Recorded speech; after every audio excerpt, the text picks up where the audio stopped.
यूं तो हर मस्जिद सजदा करने की जगह है, यानी वहाँ खुदा की इबादत होती है।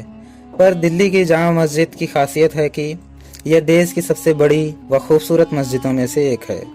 तो चलिए दोस्तों, आज जानते हैं दिल्ली की जामा मस्जिद के बारे में।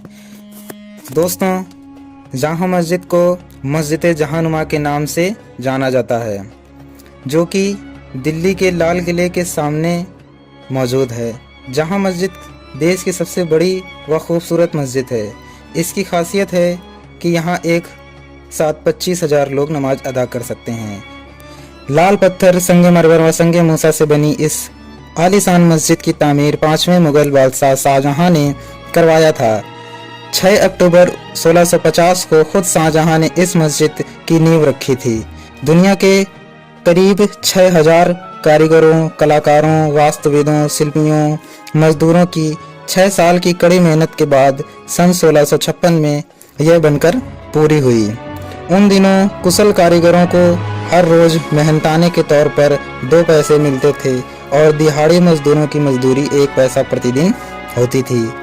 फिर भी इस मस्जिद के निर्माण में लागत 10 लाख रुपए से ऊपर आई थी। तारीख में दर्ज है कि इस मस्जिद का डिजाइन उस्ताद खलील ने बनाया था, पर जानकार इसे आगरा के मोती मस्जिद का एक अक्स या प्रतिरूप बताते हैं।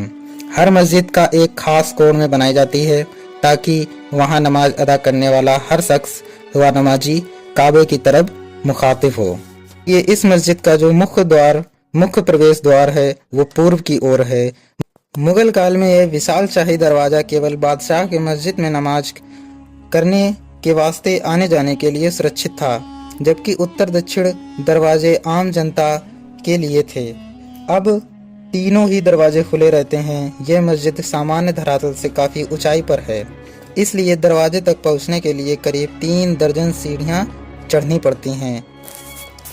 मुख्य दरवाजे में प्रवेश करते ही 100 वर्ग मीटर का विशाल खुला आंगन है, जो खंबेदार गलियारे से घिरा है। गलियारे के तीनों कोनों पर गुंबदी मंडप है। आंगन के बीचों बीच संगमरमर का हौज है, जिसमें पानी भरा रहता है। नमाजी नमाज करने से पहले इस पानी से वजू करते हैं। पश्चिमी ओर 61 गुणा 27.5 मीटर का आयताकार मुख्य इबादत खाना मतलब नमाज हॉल है। इसके आगे का हिस्सा शानदार व 11 मेहराबों वाला है। बीच की मेहराबें ऊंची हैं, जबकि दोनों ओर 5-5 छोटे मेहराब हैं। मेहराबों के ऊपर संगमरमर की पट्टिकाओं पर फारसी में मस्जिद का इतिहास दर्ज है। इस इबादत खाने की गहराई में 2 हिस्से हैं और पश्चिमी दीवार पर मुख्य मेहराब के अगल बगल 5 की बजाय केवल 3 मेहराब हैं। इबादत खाने के ऊपर 3 बड़े गुंबद हैं और दोनों पूर्वी कोनों पर 4 मंजिला ऊंची मीनार है। मस्जिद के उत्तरी दरवाजे के पास गलियारे में दरगाह आशार शरीफ है, जिसमें पैगंबर मोहम्मद साहब की निशानियां मौजूद हैं। यहाँ उनके दाढ़ी का एक बाल व एक चप्पल रखी हुई है। एक पत्थर पर 2 उनके पैरों के निशान भी हैं। बताया जाता है कि पैगंबर साहब की यह निशानी तैमूर लंग हिंदुस्तान लेकर आया था। इसके अलावा मोहम्मद साहब के दामाद हजरत अली द्वारा हिरनी की चमड़ी पर लिखा हुआ कुरान का एक हिस्सा और हजरत इमाम हसन हजरत अली के बेटे का हरनी की चमड़ी पर ही लिखा आधा कुरान भी इस दरगाह में महफूज है। इस मस्जिद और यहाँ के शाही इमाम की परंपरा का इतिहास एक दूसरे से जुड़ा है। बादशाह शाहजहां ने सन 1656 में ही बुखारा के हजरत सैयद अब्दुल गफूर शाह को यहाँ का पहला शाही इमाम नियुक्त किया था। उनकी मौजूदगी में यहाँ सबसे पहली बार ईद के मौके पर 24 जुलाई 1656 को सोमवार के दिन सामूहिक नमाज अदा की गई थी। तब से यहाँ हर रोज 5 बार नमाज अदा की जाती है। ईद, बकरीद, हर जुमा को यहाँ लोग भारी संख्या में इकट्ठा होकर नमाज अदा करते हैं।